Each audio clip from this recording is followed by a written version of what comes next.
Welcome to our live Connected Yoga Teachers. I am about to welcome a guest that I'm really excited about today. But before we do that, I want to tell you about our sponsor, Offering Tree. If you do not have a website or if you are overwhelmed with the tech of your website, definitely check out Offering Tree. They make everything simple for scheduling your yoga students. They have Zoom integration. They enable you to send out emails. And then if you eventually build a website, you can still use their scheduling software or still use the email. You can decide what you want to do with that. So there's a little code here, offeringtree.com/Shannon. And I'm just grateful for the team over there because they allow us to have great conversations like this one today. Welcome, Danbee. It's great to have you here on the Connected Yoga Teacher podcast. Thank you so much for having me. Super excited to be here. Me too. I'm excited that we get to dive into this conversation about how to stand out. Because as I was telling you before we hit record, I feel like our yoga teachers are, online yoga teachers used to be rare. And now online yoga teachers are very common. And so yoga teachers have been saying, how can I now stand out online? And before we even dig into that, tell our listeners, what is the work that you do? Who do you do it for? And how did you get started with this? Yeah, I'm a web designer and copywriter. So I work mostly with online coaches, also teachers and consultants. And I'm so excited to be talking to you about running a yoga teaching business online because all of my clients work with clients either one-on-one or in small groups online. Like that is what I help them with. I help them sell those programs. I help them take care of their clients who they work with remotely. I also am a business mentor to other web designers, and I help them get their first few high-ticket clients. And I hear you when you say there are a lot of people running their businesses online now, which is why there's also a big population of web designers out there trying to support all these people. Right. Did things really pick up with your business then and get really busy when the pandemic hit? There was some of that. A lot of clients who were running maybe just a part of their business online obviously went full time online. A lot of clients also just started their businesses. A lot of people had existing businesses that they had. For example, I work with a lot of health coaches, and they would, for example, have been seeing clients face-to-face in their offices, at home, in clinics, and they had to move all of that online. So all of a sudden, everyone kind of needed websites. Right. Some of our yoga teachers are here live. I'd love for you to tell us where you're tuning in from today. If you're here from Facebook, then if you can post your name in the comments, because it doesn't always come through. And let us know if you have questions, like how can you make your specific yoga classes or whatever stand out. This is the fun thing about doing our interviews live, is that you can start to throw some questions in here as well, and we'll try and bring them in. So what do you think is the first thing that we need to be aware of when we want to stand out online? So one of the biggest mistakes I see my clients make before we start working together is they don't talk enough about themselves. And it's often because they don't want to get super personal because they think they need to be professional. And they're also worried about other people looking at them and thinking, oh, like they're always promoting themselves. They're talking about themselves and they feel like they're going like me when they tell stories about themselves. So I feel like one of the most powerful things you can do is tell stories about yourself and about your yoga teaching business. And the reason that this works so well is stories are so much stickier than other kind of information. You know, we all know like why yoga is so awesome. I've been doing yoga since I was a teenager, and I know, I've heard so many people talk about how it's great for relieving stress. It's great for like mobility. The meditation aspect really helps with anxiety. But like these things kind of like wash over a lot of people. We hear a lot of this. Instead, like, what if you talked about your experience as a yoga teacher, like your personal experience with some of these things, with some of these benefits? What if you talk about like some of the experiences that your clients, your students who come to your classes have had in their lives? I feel like instinctively, that other people are going to remember those better. I love that so much. If we talk about, let's say, oh gosh, my kids were running around and everything was crazy, I'm trying to do online schooling, and then I used this piece of my yoga to kind of center and bring me back. That's a great idea to use stories. I think you're right. I think sometimes we don't want to make it all about ourselves, or we want to keep our personal life personal, or we just want to market the thing, just tell people about the yoga class.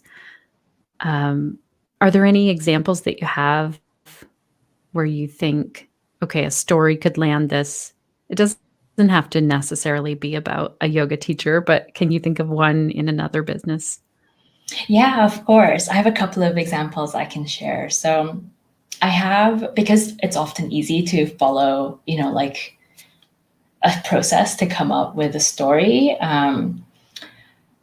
I ended up, after working with a lot of clients about like, okay, I go like, okay, we need to tell stories about you. And that's just not a really helpful way to get started. What I have found is, so the solution that I've landed on is something I call the brand story, because it's all about your brand.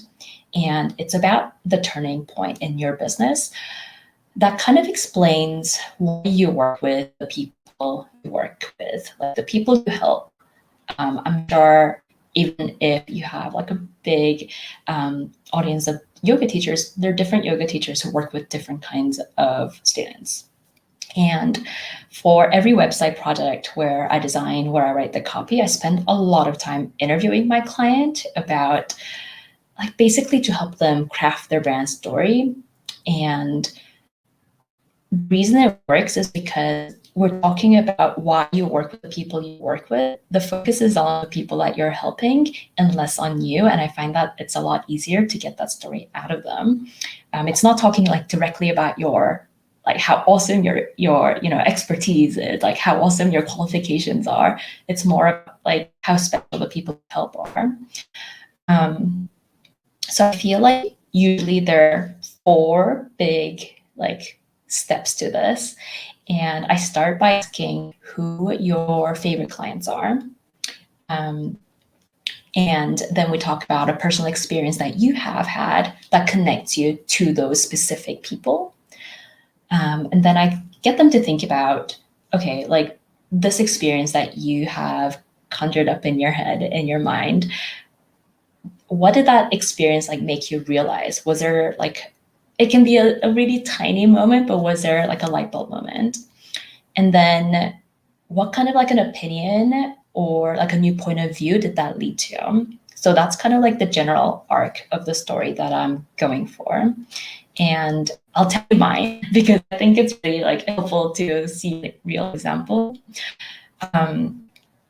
So when I was 20, 21, I was diagnosed with polycystic ovarian syndrome and prediabetes. And I didn't know like what I was doing wrong. My doctors were really awful, and their strategy to get me healthy was to scare me with threats of getting cervical cancer if I didn't, like lose a ton of weight immediately, to put me on meds. And I spent a good few years trying to figure it out on my own. But then my turning point was when I found health coaches, and they really helped me understand what was going on, like in my with my hormones, and like how insulin works and how my glucose intolerance works. And biggest like symptom I had was I just never got my period. And by working with health coaches, I got my period back without meds, without like going on the pill. And the realization for me there was like, most doctors don't know how to help women specifically with these endocrine disorders. Like their solution is generally to put you on meds and to put you on the pill. And that's kind of like considered the solution. And the opinion that I walked away with, kind of the new point of view I walked away with was, oh, like health coaches are awesome. I didn't even know what they were before this experience. They know what they're doing. They have so much experience working in this way in their area of expertise, and more people should know about health coaches. And for me to be able to talk about this experience and how I got to know the work that health coaches do, helped me really attract more health coaches for my web design business. That's a really great example of the story. So it's not like then you chose to work with health coaches because you are one. You chose to because you found such value in it in your own personal life. Yeah, I had the, I think it's still like a really fortunate like experience. I wish I didn't have the health issues to begin with, but Right. as long as that was the starting point, I had the great fortune to work with health coaches, and that really connected me to the kind of people that I wanted to work with, that I was already helping with my web design business. Oh, this is amazing. There's a real tie over here. We're having a guest speaker come in to pelvic health professionals to talk about PCOS, and I feel like I Oh, barely know anything about it. So I'm it's so excited to learn common. more. Yeah, yeah. Yeah, well, I'm excited for that conversation. So we figure out who our favorite people are. We see if did I get it? There's a light bulb moment, and I feel like I missed a couple things in there of what that I part mean, is. it's a loose framework. So whatever experience you have had with that ties you to that group of people will work. And I love it because every story will be different. And that's like the trick. That's every story is different. So people are going to remember you when they hear that story. I was the web designer who worked with health coaches. And like health coaches remember the PCOS. No one else knows what PCOS is. And Right. that worked just fine for me. I have another example that might help show like another kind of experience to show that it can just be anything that you have personally experienced in your life. One of my favorite clients, she's a health coach, and her story is all about how she had her teenage stepchildren come live with her full time unexpectedly. So for the kids, they changed their lifestyle overnight to to be blended into this family, and they ended up changing how they slept, how they moved, how they ate. And within 1 week, 1 month, my client saw how they each lost like 15 pounds. They stopped being sick all the time. And she had been living this lifestyle just because that was how she was living. But as a health coach, she was kind of seeing this happen like right in front of her eyes. And for her, that was a new realization of like how every little decision, choice you make has such a big impact on your life. And I think she took a lot of that for granted because she was already living this amazing lifestyle. And that helped her focus on helping her clients, her health coaching clients, make changes in their environment in a way that felt really natural, like not forced, not like super hard, making small changes where it made sense. And that's what connects her to the people that she works to the people she works with. They're not, necessarily teenagers, although she works with moms and families. But for her, it's more like, oh, like everyday people who don't want to make these massive dramatic changes. It still works when you're really deliberate with these small lifestyle changes. And for her, that was very ironically like a light bulb moment. Right. Oh, that makes so much sense. So, are there some questions then that our yoga teachers who are listening could ask themselves to kind of pull that story out in their own life and their own business? I would start with like, who are your favorite students who come to all of your classes, who you actually have conversations with? And I would try to picture like, if not one person, like 1 to 3 people, like specific people that you notice. You don't have to know their name, but you probably do, I think. Um, and I would think about like, what experience have you had that makes you feel like you have that connection with those people? Like, what has happened in your life that makes you feel like, oh, these are my favorite people because, and I would try to think about like, okay, so because of this experience that I have in mind, and it might not be that specific student, right? It's just that experience that came up for me that connects me to these people. Why is that experience? Why does that stand out for me? Like, what was there a new kind of realization? Did you change opinions in some way? Um, did it give you like a new point of view on something? And that's kind of what I would um, craft your story around. Oh my goodness, I love this so much. Robin is here from Fort Worth, Texas. Hi, Robin. And I see Cindy's here as well. Thanks for putting a comment here. And Robin, this might be, yeah, it's going to cover our faces for a moment, but that's okay.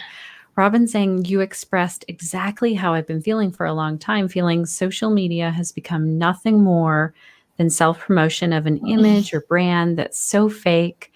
I get sick to my stomach just thinking about having to come up with social media propaganda, for lack of a better word. It just all feels very inauthentic. What will I tell people? Pick me, the 57-year-old frumpy-looking grandma, over any other yoga teacher. This is Robin. I know Robin, and the last thing she is a frumpy grandma. Like I've seen videos and photos and heard Robin's voice, and so that's false. The frumpy. She's a grandma, but not frumpy. So what do you say to that, Danbee, Yeah, about I would ask Robin, who are your favorite people who show up for your classes, and why are they your favorite? Can you think of an experience in your life that ties you to them? Like, how do you relate to them? If you're here, like, I would love to hear that story and see if we can find it like find a story arc for you. that'd be great. And Cindy is asking, do you recommend written stories or video? What a great The great question, thing Cindy. about this, yeah, I love this question. The great thing about this is you can do whatever you want. You can do all the things. So generally, if I'm building a website for my clients, I will write this as a story that goes on their about page, like on their website. But then we take that, and if they're on social media, this is something that they can do a live video on. This is something they can write a post on.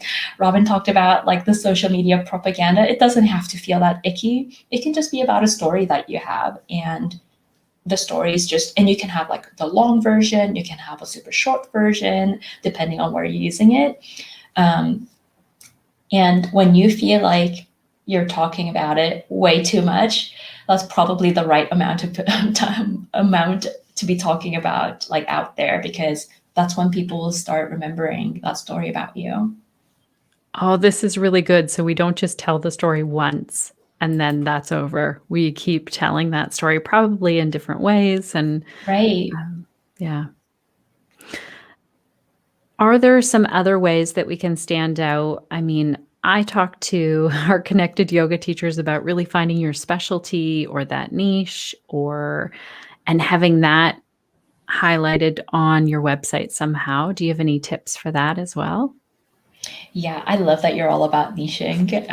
I'm a big fan of niching myself. And I like to think about it as like a specific problem you're solving. So, Shannon, I know like pelvic health is like your thing.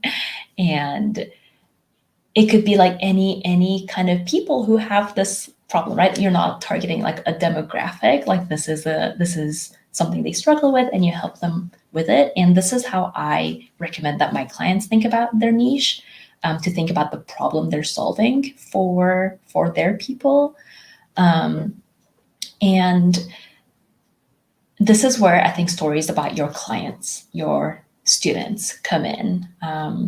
I bet you have a lot of stories about people who worked with you, who changed something in their lives and saw results in their everyday lives. Like those are the specific stories. Again, like stories are so much stickier than than like this is good for you because like here are the stats. Here are here's the data. Here's what the research says. Stories are so much stickier. So if you tell those personal stories, with your students' permission, I think that's a really great way to stand out. Right. Oh, you're so right on this. I'm thinking of when I talk about certain, even when I'm teaching yoga teachers, the pelvic health side of things, the stories really root it and make that stick. Especially when people are dealing with pelvic health problems for a long time. And then they're like, oh my gosh, it's this simple, like, go see my pelvic health PT and do these things. And I don't have to deal with it anymore. This is amazing to think of these problems. Here's one thing with the problem piece of things. Yoga teachers Mhm. often don't want to focus on the problem. Like, let's say some of our Mhm. yoga teachers are dealing with people who are dealing with high levels of stress, anxiety, um, pain, and I think that they're hesitant to put those as the words on their website. What would you say to that? I would say talk to your students. Again, usually your favorite students to show up for all of your programs. And I'm sure you do this like in your day to day anyway. Just have conversations with them and see what language they're using. Are they saying, I feel anxious and that's why I take yoga classes? Maybe like I'm feeling like I've gone to a lot of yoga classes. I feel like I never say it in those words as a student. Um, so when we say problem, it sounds really dramatic, but it doesn't have to be that, right? Your students might be saying, I just need like 1 hour in my week, in my day. That's just for me. That's just one example.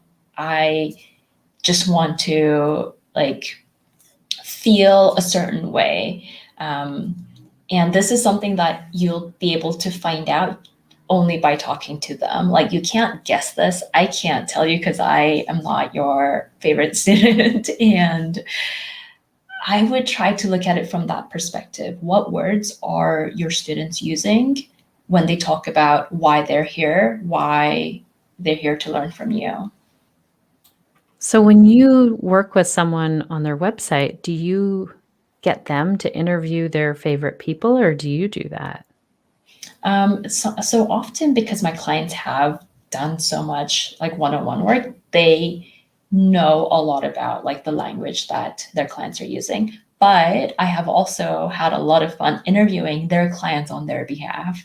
Um, because it's often, I think, also easier with that step removed. Like it's less personal. I'm just, the website expert talking about marketing stuff and doing research, and it takes the coach out of the equation, which has sometimes been helpful.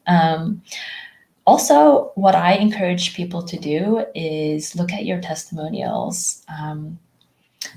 Is it common practice to get feedback or like student comments about classes afterwards for yoga teachers? I don't know if it's that common, but we do encourage our yoga teachers get those testimonials where you can. Even if they post about it on Facebook somewhere and say, "Oh my gosh," and tag the teacher, but also Yeah, to go out and seek that testimonial is good too. Yeah. because that's like a gold mine for the language that people use. So especially because my clients have worked with people for a number of years, they'll have like screenshots of Facebook posts, like you said, like Facebook comments. Um, and those are the best because they're using their own words to express how excited they are. And they might even say, I was struggling with this for the longest time. And actually, like, this is what I got out of this experience. Um, And I would just, even if they're old, sometimes my clients say like, yeah, but that was for like a different program. My program has changed since I did that like 5 years ago. Like it doesn't really matter, because the people, unless the people you work with have changed dramatically, like that's still really valuable to revisit. Yeah. Oh, this is great. I think this is Robin saying, yes, I connect with people who are wanting to learn to teach and people who Mm. want to live their healthiest pain-free life. Also, people who are recovering from injury or surgery. I've had Oof, 13 surgeries, and yoga was a big part of my recovery. I think that sounds that like a huge story. that. Yeah. Yeah. And I know that it can feel, again, like very narcissistic to be like, oh, I had all these injuries, I had all these surgeries, and look, yoga fixed me. It's not that, right? It's from the energy of, I understand what my students are going through because I myself have gone through this. I know how hard it is to recover from surgeries, from injuries, and how yoga can be a big part of that. And I would talk about, I'm sure I've only had a couple of surgeries and they were like almost life changing, I would say, without being melodramatic. Like it's a big part of your experience. And I'm sure you walked away with a new realization, a new thought, a new point of view on whether it's about living with pain or whether it's about recovery, whether it's about how your body, like how much your body is capable of. Um, those are just like ideas to like get your wheels moving, just based on my personal experience. What's awesome is yours probably was different, and I'd kind of go from there. Go from there. Um, go with what you walked away from that experience with, and how does that connect you back to and bring it back to the people you're helping. Right. And so do we do this on our homepage? Is it on every page of our website? Where is it on our website? So on your homepage, I would make that a very light version, because the homepage is, usually the first uh, page on the website that the reader interacts with you. So on the homepage, you want to keep it pretty like light. Say like, I help this kind of people with these kind of issues. I know about this. I get this because, like, very high level, because of my own experience with injuries and surgeries, of recovery. And then on your about page is where you would have the full story, because then people have taken the time to choose to click on the button that says learn more about me, to read your, and I say the like an ideal flow for an about page is to talk about, again, your niche, the problem you're solving, the people you're helping, talk about how you help them. And then like towards, I'd say like the bottom half of the page is like your story. Yes, you're the expert in this area. Why does this matter to you? Why do you care about this? And what's your story? Right. Okay, this is really important that the about me section is still about that problem at the top. Yes, it's about them. Yeah. Another thing that I know I've done on my website, it might even still be there, maybe I removed it, was I used to think, well, if I've done all of this continuing education as a yoga teacher, I should list all of my certificates. Mhm. Do you have any thoughts on that? I think it depends on your people. Do they care about that? I'm guessing in the spectrum of people who take yoga classes, there's a whole spectrum of people who really want to see your certification, to like people who just really don't care. So if you have a feel for that, I would go with whatever they want to see. Um, with like a very specialized area like yoga teaching, I think it makes sense towards the bottom of the page. So like after this is your why, like your brand story, um, a little bit about, I also like talk about your values, like what's important to you.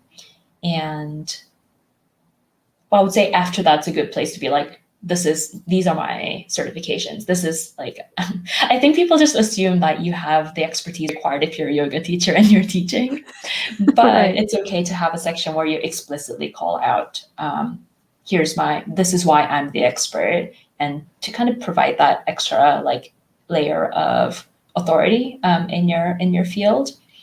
And then I like sandwiching that with like fun facts about you to keep it interesting and light. Like Right. talk about your pets, talk about your kids, talk about where you live in the world, and like, and then bring it back to like, what do you want them to do next? So you've read about all the things that you're an expert in, why you're an expert, a little more about you and why, like what the qualifications you have, but then remember to wrap up with what should they do next on this page. Okay. Is there anything else that you can think of that really helps the people that you're working with to stand out? To include pictures of themselves. Oh, I love that This you're is saying this. another conversation I have over and over again. Yeah, tell us why that's so important, because people want to get a stock photo of someone else and Yeah, stick it on of their doing website. yoga. Yeah, because people work with people, right? People want to, I mean, every single yoga class I have ever gone to, I cared about who the teacher was. And if I didn't like them, I never went back to their class. And if I liked them, I like, did acrobats with my schedule to get their classes. And especially online, you're not getting that face-to-face connection with the people you work with. So your picture stands in for your actual person. So let's talk about your website. This is a conversation you're having, but you don't get to have it face to face. So you need a picture of you to stand in for you. So it's kind of like our brains take shortcuts, right? That's why stories are also stickier than data. Like our brains are just going to say, oh yeah, like picture of Shannon. I'm talking to Shannon. I'm reading words. These are Shannon's words. Those are shortcuts our brains make. And if we can't see a picture of you, I don't know, like it's so easy to forget people when you don't know what they look like. Yeah. It's so interesting. I go to some Instagram accounts and I really like it when people have photos of themselves on their Instagram, but I feel the hesitation of like, why do I need a picture of me and then saying this thing? I get it. Yeah. Because again, Uh, I know the big stumbling block is like, oh, I don't want to seem like it's me, me, me. Like, oh, another picture of me, like everywhere. Because I make my clients put a picture of themselves at least one time on every single web page because okay. because sometimes people only look at one page on your website and they should see who you are. Oh my gosh, that's such a great point. So every single page. I wonder if those who are here listening live or listening to the replay, do you have your picture on every single web page? I don't. So there's a little like, that's our homework. I feel Yeah. like. Even if it's the one picture, it's better to have the same picture on every single page than no picture. Yeah. I like this is a comment that someone left. Thank you. Paradigm shifts, whether in our bodies or our minds, are key to finding the path to sharing successfully. This is really nice. Ooh. Yeah, that's in such a more poetic way than It I've is. been talking about it. I love it. Yes, I really And do think these are stories that stick.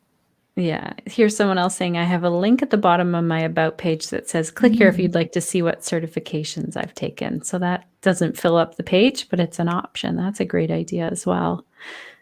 Does anyone else who's here live have questions for Danbee about your own website? It could be any questions at all. This is what you do all day long. Day in, day out.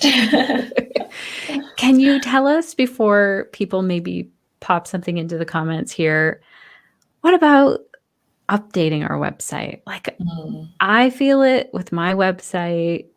I know I work with yoga teachers all the time that say, oh my gosh, I need to update my website. Do you have any tips around that?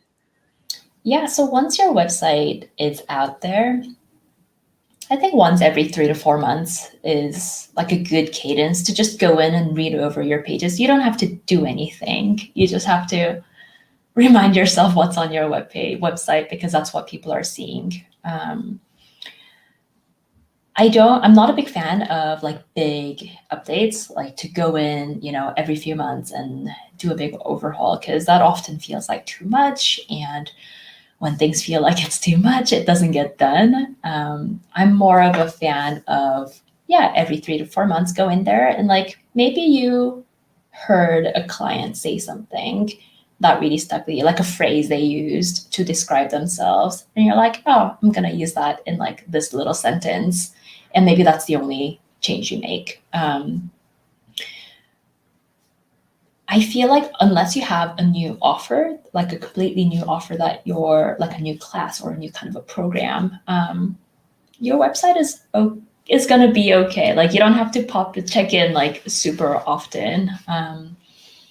And I think it makes a really big difference for you to just read over what you've got there every 3 to 4 months and just like make little super casual changes here and there. Like it might just be you see a paragraph and you're like, oh, I think that's going to look better if I just do bullet points. And that might just be the only change you make.